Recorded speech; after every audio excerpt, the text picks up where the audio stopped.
Alam mo ba kung ano ang La Liga Filipina? Isa itong makabayang samahan na itinatag ni Dr. Jose Rizal noong ika-3 ng Hulyo 1872 sa Tondo, Maynila. Ang layunin nito ay magkaisa ang mga Pilipino at itaguyod ang mga reforma o pagbabago sa ilalim ng pamahalaang Espanyol, pero sa mapayapa at marangal na paraan, hindi sa dahas o sa revolusyon.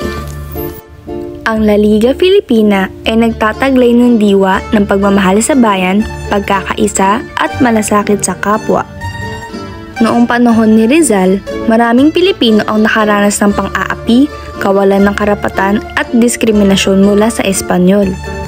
Naniniwala si Rizal na hindi kailangan gumamit ng karahasan para magbago ang lipunan. Sa halip, dapat itong simulan sa edukasyon, pagkakaisa at reforma. Kaya niya itinatag ang La Liga Filipina na isang samahang reformista na nagtutulungan at magsusulong ng kabutihan para sa lahat. Ang La Liga Filipina ay may 5 pangunahing mithiin. Tara, isa-isahin natin. Layunin ng samahan na pagkaisahin ang mga Pilipino na magkaroon ng isang layunin at direksyon. Sa pagkakaisa, mas magiging malakas ang tinig ng bayan laban sa pang-aabuso. Tinuturuan ng La Liga Filipina ang mga miyembro ng magdamayan lalo na sa panahon ng kagipitan o sakuna. Walang iwanan dahil ang lakas ng Pilipino ay nasa pagtutulungan. Isa rin sa kanilang mithiin ay ipagtanggol ang mga kababayan laban sa mga mapang-abusong opisyal at hindi makatarungang batas. Nais nilang mabigyan ng boses ang mga karaniwang mamamayan. Naniniwala ang samahan na sa pamamagitan ng edukasyon, kaunlaran sa agrikultura at pagpapabuti ng kalakalan, uusbong ang kabuhayan ng mga Pilipino. Ang kaalaman at kasanayan ang susi sa tunay na kalayaan. At syempre, layunin nilang pag-aralan at isulong ang mga reformang makatutulong sa pag-unlad ng lipunan mula sa pamahalaan, ekonomiya, hanggang sa karapatang pantao.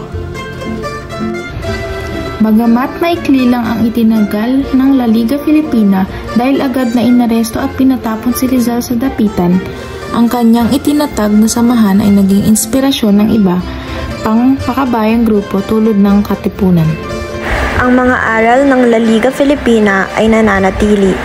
Ang pagkakaisa, edukasyon, at mapayapang pagbabago ay mahalagang sandata ng isang tunay na makabayan. Ang La Liga Filipina ay hindi lamang isang samahan, ngunit isang simbolo ng pag-asa at panawagan ng pagbabago para sa lahat ng Pilipino. Sa panahon ngayon, maaari pa rin nating ipagpatuloy ang diwa ni Rizal sa pagiging makadiyos, makatao, makakalikasan at makabansa.